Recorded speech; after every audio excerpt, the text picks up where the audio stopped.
Hello everyone, today we are gonna be testing whether Clorinde works in the current meta, and with that let's get into the games.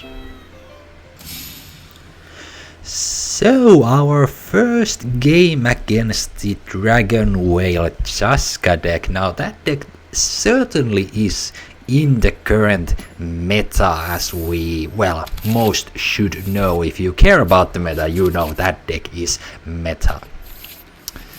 So this deck very much the same I did before with Clorinde. The previous, from 2 patches ago when Mavuika was released, I played Mavuika, Clorinde and Ganyu with the idea that Ganyu, first going in Mavuika and Clorinde, you do a bunch of AoE damage because the overloads throw the opponent around, and then you would have Ganyu with Frost-like Arrow that does activate Mavuika's skill follow-up, could finish the job if Clorinde gets sniped. But after that, Mavuika got nerfed, the skill now is 3 cost. The rotation from that original video no longer really works.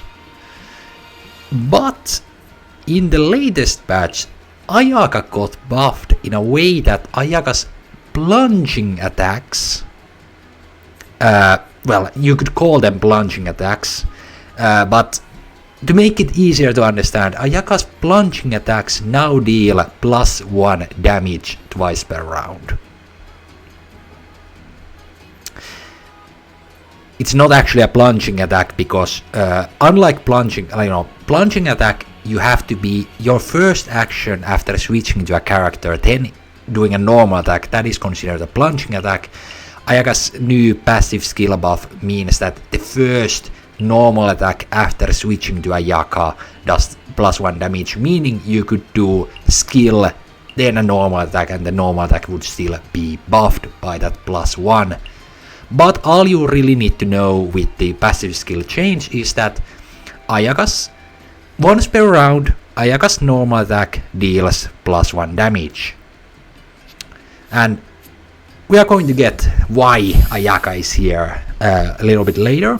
But firstly, I like to mention, you see here I'm running Shinju Forest, also a card that was changed, so that when you choose an action, if you have an even number of elemental dice, your normal attacks cost 1 fewer dice.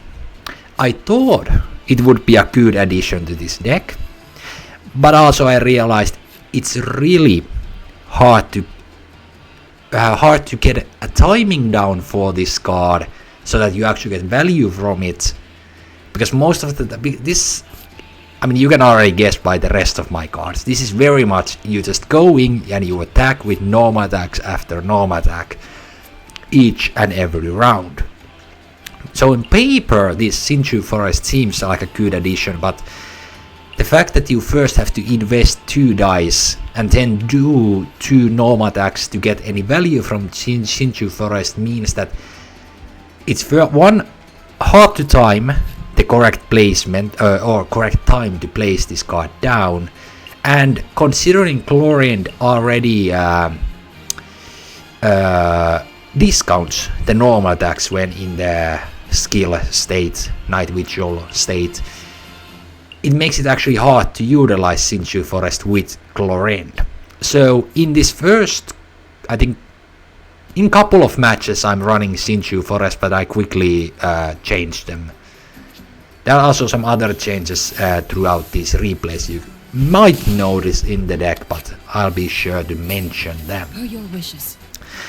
But the rotation is very simple. You skill with Mavuika, switch to Clorinde. Usually you want to play the bike. Firstly, we are running Conductor Stop Hat.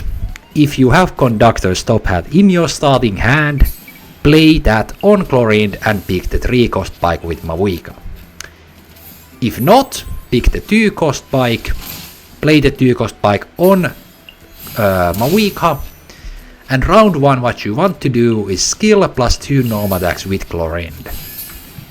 Here the reason why I didn't play the bike was so that I didn't have to spend both gladiators and smoked chicken round 1, because against that deck there's a very high chance that the dragon, discards 2 Chaska bullets with the skill, which often leaves Mavuika very close to death.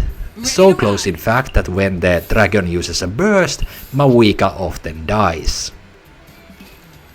Which is why in this specific match I decided not to play the bike round 1 and instead went for just skill and normal switch there to Clorinde.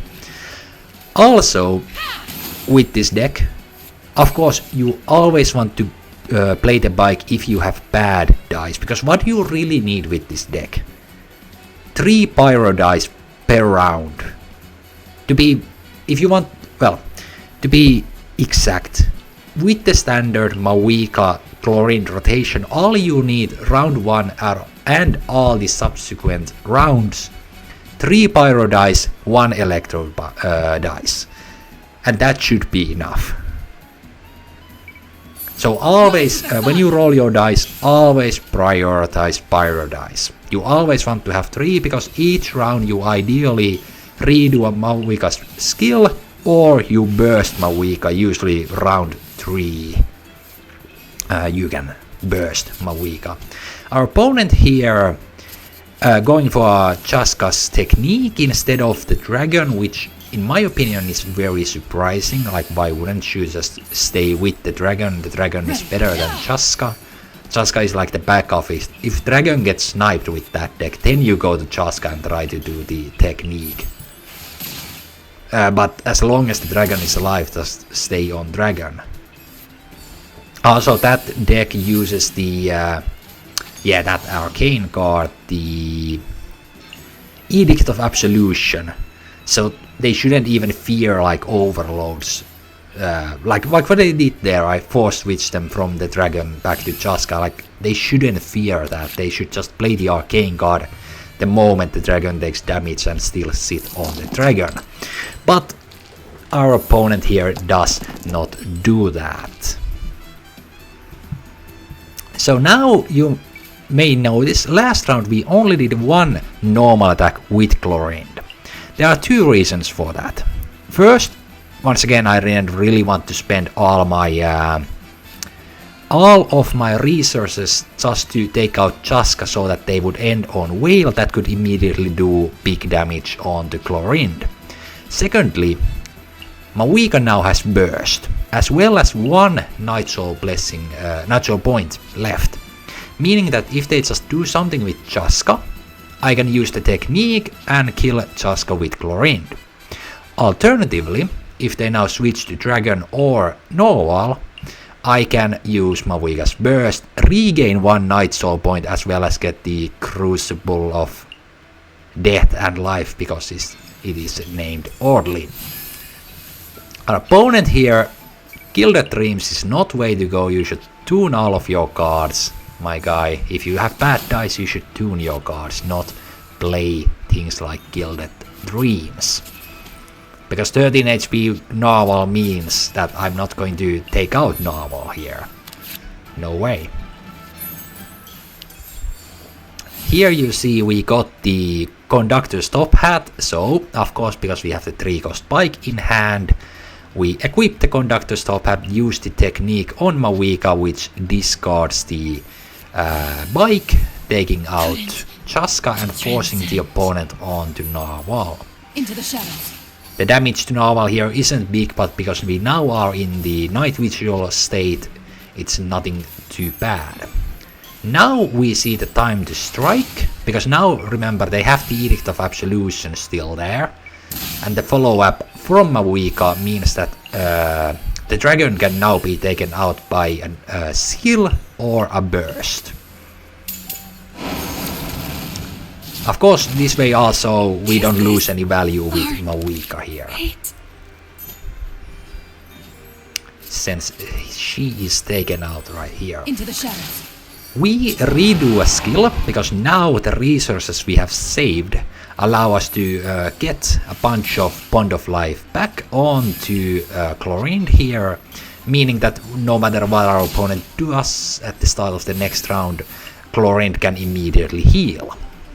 And which is of course the ideal play style for Clorinde. You always want to try to end your round with Clorinde on 4 or more Bond of Life, so that she can immediately either do a bunch of damage or heal. In this matchup, Ayaka, well, to be more precise, in this game, Ayaka doesn't really see any action outside of this very end. But in the later games I'm going to show, I'll more thoroughly explain why Ayaka's role here is actually quite important. Here we of course tune cards to activate Gladiator's effect. And here we see a good time to go to Ayaka, since we still have the food. We can do a normal attack, and there you saw it did 4 damage because of the buff for the passive skill, and of course the superconduct reaction that happened there. Our opponent didn't really get any HP, so the game is looking to be in my favor here. Of course, if they had gotten like 6 HP, well, to be honest, I think like anything like 4 or more HP last round would have meant that I couldn't have even killed Whale this round in any way or form, but with 9 HP it is possible to kill Whale this round, because I can do a skill, I can do a burst, I can do a new skill. And of course, now that they have the burst up, the normal attacks would do absolutely nothing against the opponent, so using the burst is the way to go. And now, since our opponent doesn't have any healing, we just tune a couple cards, redo the skill, and that's going to be game. Like so. Now, in the next match, let's get more deeply into the game plan. Now, firstly, I think in this game already I have put away the Sinchu Forest, and I think it's been replaced with Heavy Strike. Anytime, any place. Now, let's quickly, well, I kind of went over it in that first game, but let's more deeply discuss the game plan. So, round 1 with this deck, you have 2 options. One, well, always start with Mavuika and Mavuika skill. Like, apart from Thunder Manifestation snipe decks, in those games you want to start with Ayaka, do an Ayaka skill, and then go to Mavuika, and round 2 Mavuika bike onto Clorinde, and you know, start their fight from there. But in like outside of those types of snipe decks, start with Mavuika, do a Mavuika skill. If you have Conductor's Top Hat in hand, take the 3-cost bike. If not, take the 2-cost bike. You see, I'm going to do it right here. We don't have conductors, I take the 2-cost bike. Now our opponent, of course, going for the classic rotation of the Emily Burning deck there. Here you see, we play second thing. This is the rotation number 1, which you want to do most of the time. Like against most opponents, Mavuika equip the 2-cost bike, use the technique. At this stage you also get good dice for Clorinde, and use a Clorinde skill.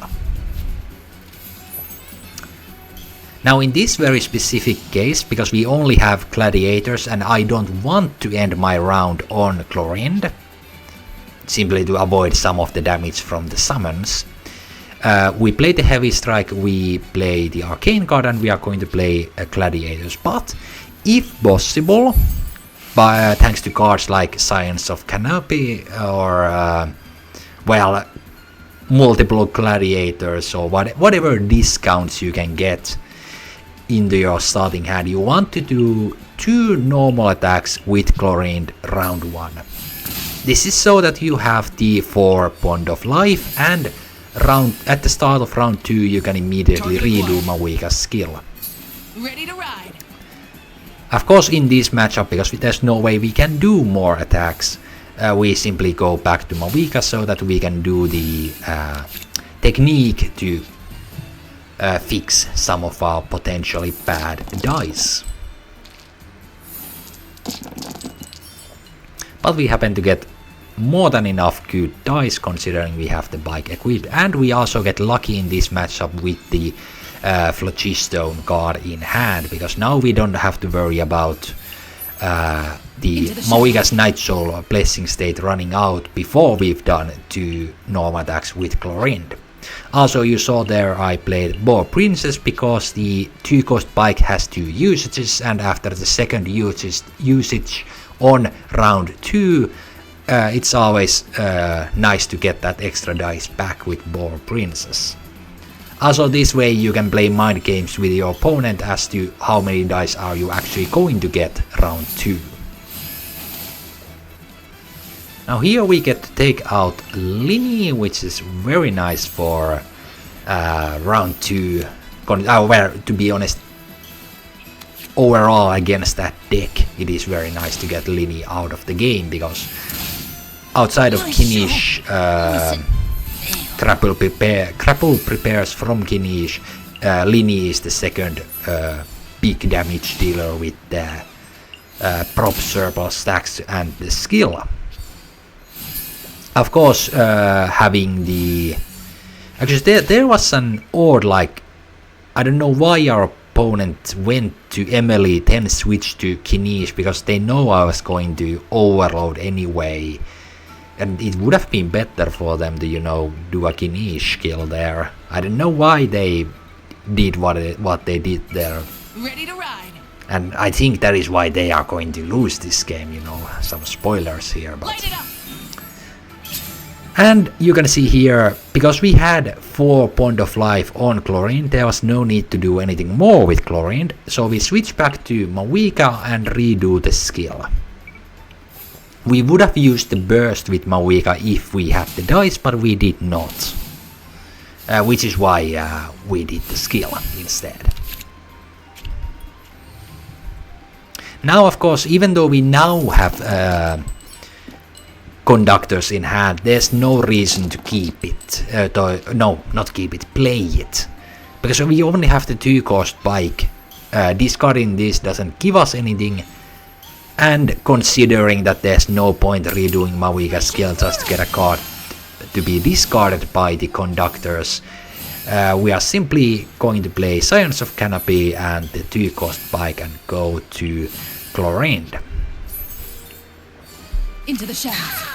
This is why it's important always to have 4 Bond of Life on Clorinde. You can see we immediately heal every bit of damage we've taken there, so that there's really nothing they can use to threaten us.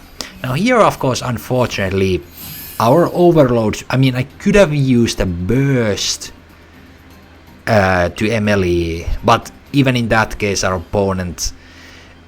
They could have just ended their round on Emily, and next round Kinish's Grapple Prepare would have anyway taken out Mavuika. So, could have done it differently, but it doesn't matter, our opponent gives up. On to the next game.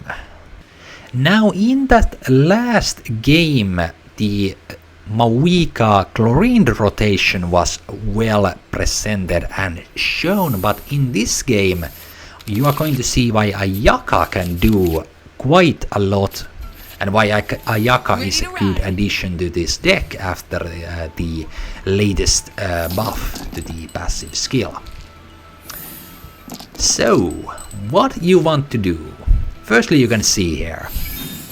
This card is good, this card is good, these cards are good, but having 2 of them is not exactly necessary. This card well, I'm going to explain why this card is good to have with this deck, why I think it's actually better than having Sinchu Forest. So in this matchup, we of course, once again, start with Mavuika, take and do the Mavuika skill. And take the 2-cost pike, because we don't have Conductor's Top Hat. Now opponent spends all of their dice. We simply switch to Ayaka. Now, why is Ayaka good here? Well, firstly, count the damage. First normal attack, 3 damage, followed up by Mavuika's skill buff. That's another 3 damage coming from the reaction. So 6 damage with 1 normal attack from Ayaka. The second normal attack, that does, in fact, 2 damage, followed up by another 3 damage from Mavuika's skill buff. Meaning, you can, even without heavy strike, and remember in this case there is the Days of Resistance, which means that the combo doesn't actually work here, but you can with Ayaka, even without heavy strike, you can do 11 damage.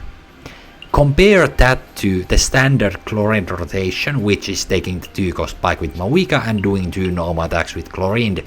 That is only 8 damage.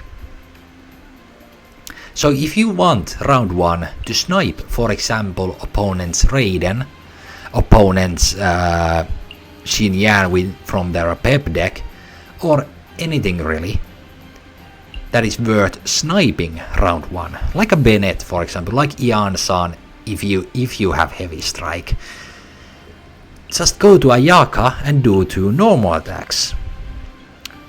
Even without any damage buffing cards, your Ayaka with 2 normal attacks and Mavuika skill up will do 11 damage. If you have heavy strike or Conductor's Top Hat, the total damage goes up to 12. Note that you cannot really, like, getting maximum value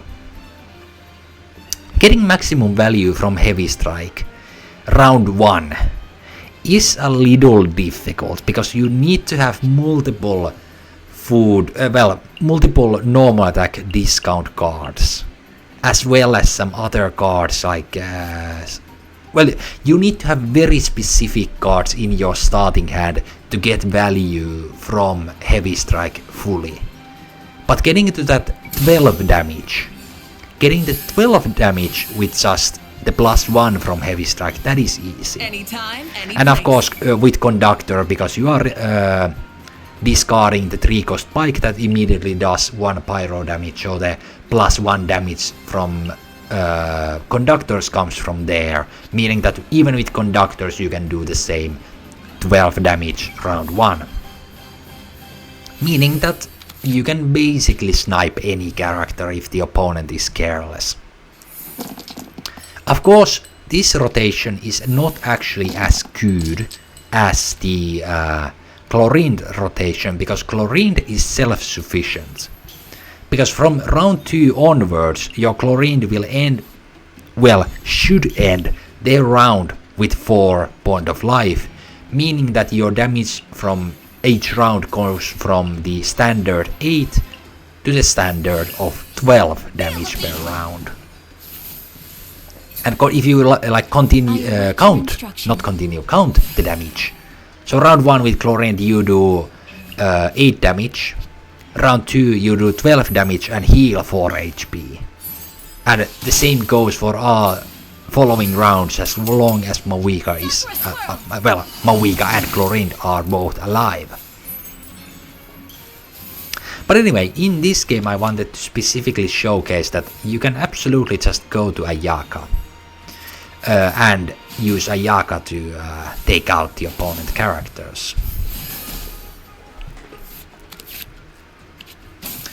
You can see now here we can do just a skill with Ayaka will take out the dragon, and a normal attack even without the buff will take out Xinyan.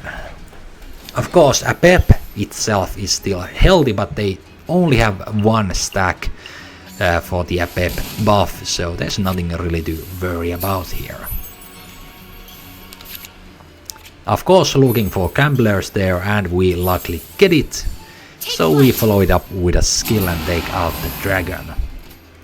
Now, unsurprisingly, our opponent goes to Xinyan, but surprisingly they are using an egg. Very odd choice for a Pep decks. There we did just a normal attack so that we can follow it up with another normal attack to take out any of their characters. Of course, now with the last two dice there isn't really much I can do except look for some cards and hope that I can play them, and luckily I do get at least Staria, so some of the dice are going to be spent.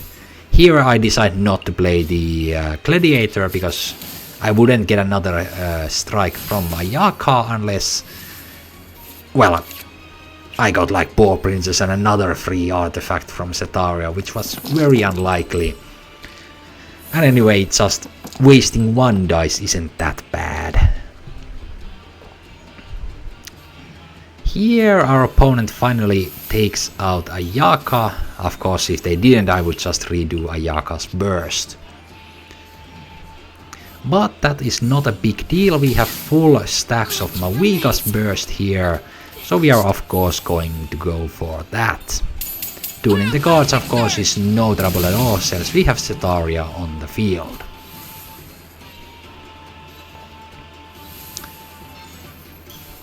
Our opponent here, you can see it getting quite desperate using the burst from a Pep, even though that's not even enough to take out Mavuika. And now we simply do the skill. Of course, this is what I meant, like if we had Bond of Life on Clorinde, we could have immediately taken out a Pep, but unfortunately we do not. Also in one of the following matches you are going to see why this card right here is going to be quite good with this deck. Now to be more precise, I'm gonna explain why I'm even using that card. Our opponent, well, a valiant fight till the end, even though their character only has 1 HP left.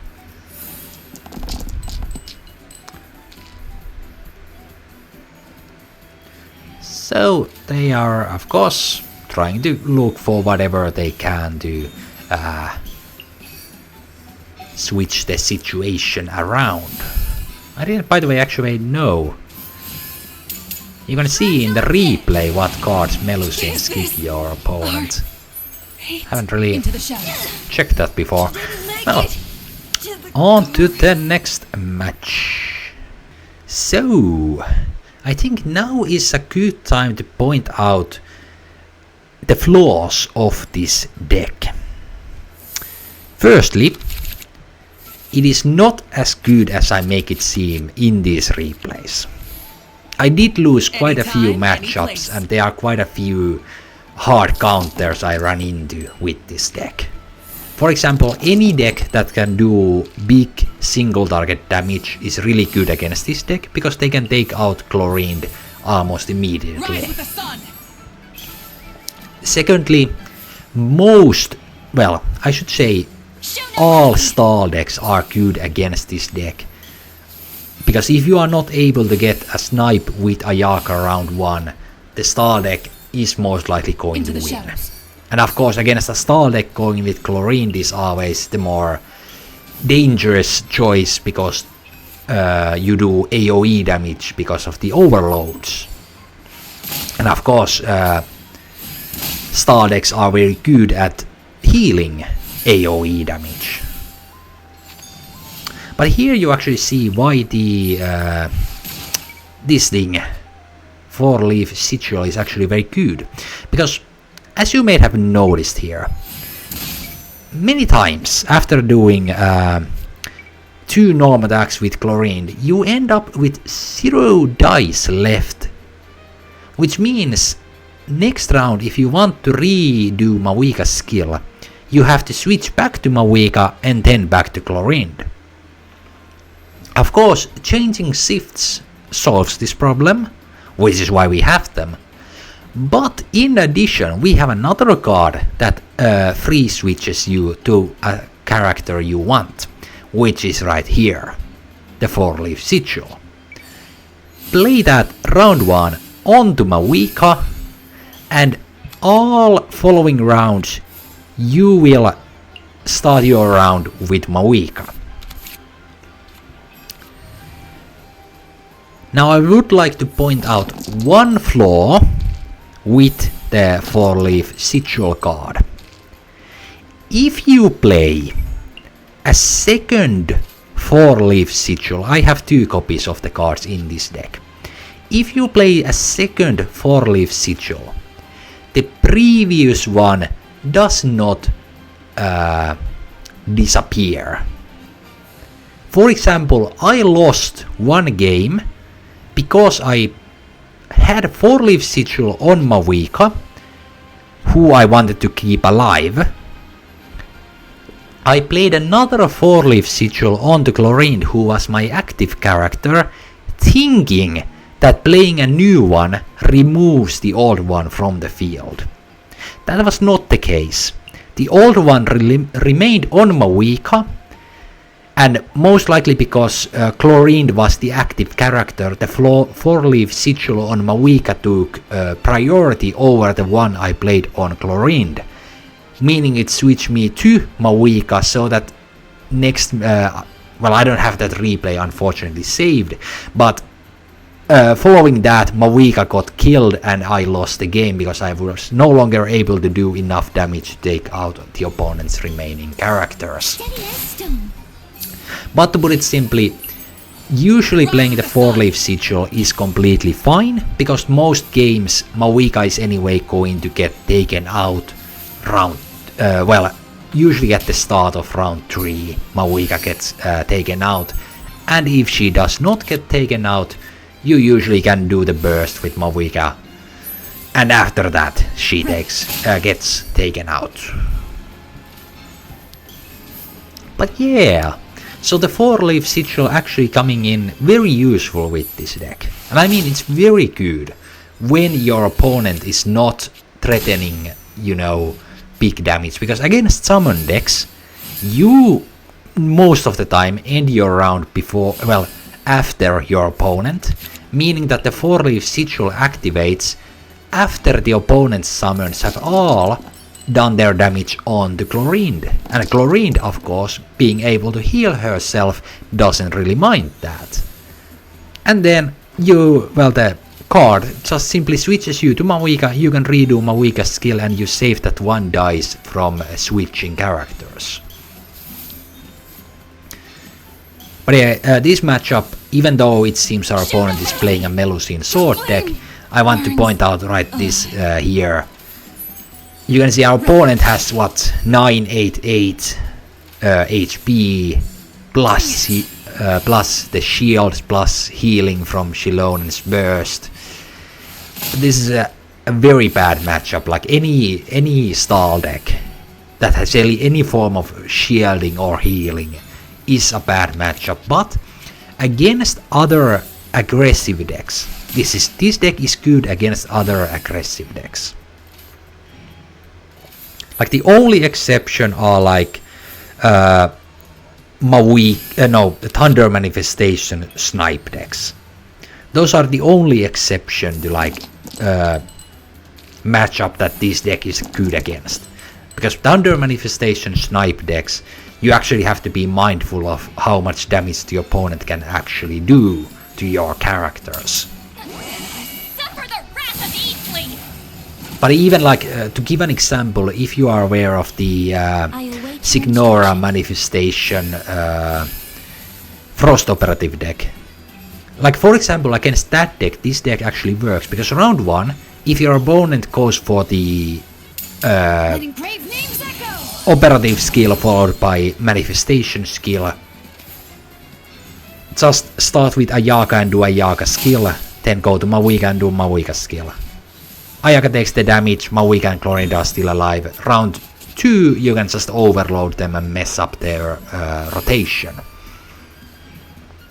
Okay, or alternatively, if the Frost Operative Signora Thunder Manifestation deck does full ramp round 1, just go for the Mavuika Ayaka Snipe.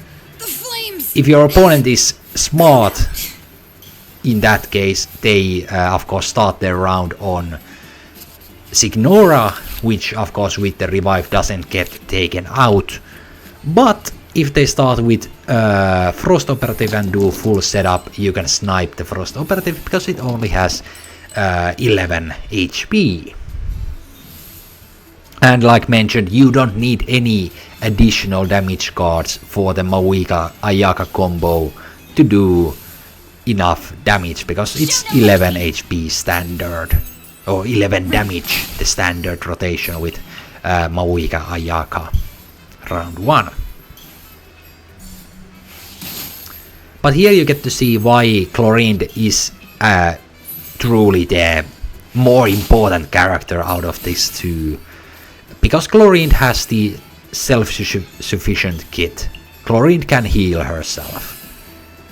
So in cases like this, the healing is what comes in clutch here.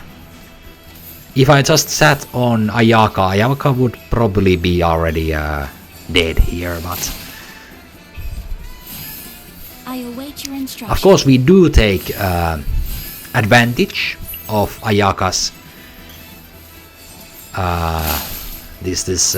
buffed passive skill, yes, buffed passive skill, and we of course do take advantage of that when possible.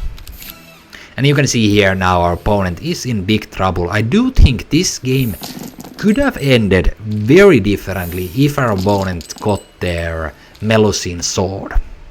But since they did not, like we can actually quickly go check, no Melusine sword, meaning that this deck is actually very much in my favor, because you can count, even now with the arcane card, my characters have more total HP than Noelle. Of course the double arcane there was quite scary, but we can still just burst Ayaka here and follow it up with Clorinde skill and a burst. I must leave no stone unturned. Of course our opponent, seeing this, doesn't actually take out Ayaka. I'm completely fine with that, because Noelle does single target damage. So we can just go back to Clorinde and end our round. The Ayaka burst is anyway going to give us some damage. And now there isn't, like, they've already played their arcane card, there isn't much they can do here. I still have 2 characters alive, as well as Clorinde being able to do a skill burst skill in 1 round, meaning that we are guaranteed to get some good damage onto the opponent here. One last desperate extreme there by the opponent. Of course we don't have any healing cards, so it's completely pointless. I mean, even if you look at the cards like I lost there, I don't need any of those. Not at this stage. I mean, this is probably the only one that could have value here at the end. But our opponent sees that the game is their loss, and on to the last game of today. Now against our last game, we are once again up against the Dragon Chaska Whale deck. Now, even though I'm including 2 games against this deck, against the Whale deck, this deck is no perfect counter against that deck. I would like to state that much. I'd say against that deck, I've won about 50% of my games. It's 50-50. With this deck against that deck, it is 50-50 that you win. And it all comes down to whether the opponent's dragon discards Chaska bullets or not. Because this is what happened. One of my losses against that deck, Opponent's dragon, round 1, does 2 skills. Both skills discard a Chaska bullet. My Mavuika is at 2 HP. Round 2, they do a dragon burst. It discards a bullet. Mavuika gets taken out at the start of round 2. In games like that, this deck will lose. But there are exceptions. If you have very good round 1, for example, what you saw there, this was not a good round 1. But with a very good round 1, you can absolutely threaten to take out the dragon round 1. Because once again, if you have conductors or heavy strike, Ayaka can take out the dragon round 1 if they stay on it. And most players with that deck actually do stay on the dragon. Because they look at this deck and they think, okay, they are going for Clorinde overloads. So they don't actually see that you can do an Ayaka snipe. And that is actually one of the strengths of this deck. If your opponent does not see the Ayaka snipe, you can absolutely just go for it. Here, I want, if they were able to do anything with the dragon, I wanted to sacrifice Mavuika here. They are not able, so I actually decide to take a little risk here, redoing a Mavuika skill. Then using the technique to go back to Clorinde. Of course, this way I also still have the Minty Meteors active, meaning that I can overload the dragon. But there's still a very big risk, you know, of Dragon's Burst taking out Mavuika here before we at least get full value from the skill and the Night Soul points to be precise. But yeah,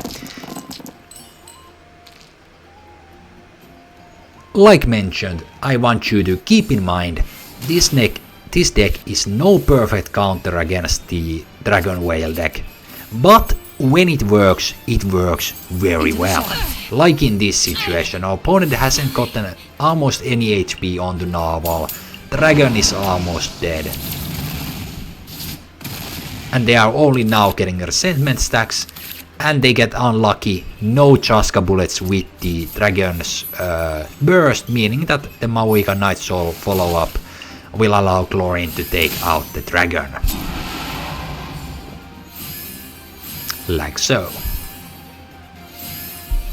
And now their whale with mere 10 HP is simply just not enough.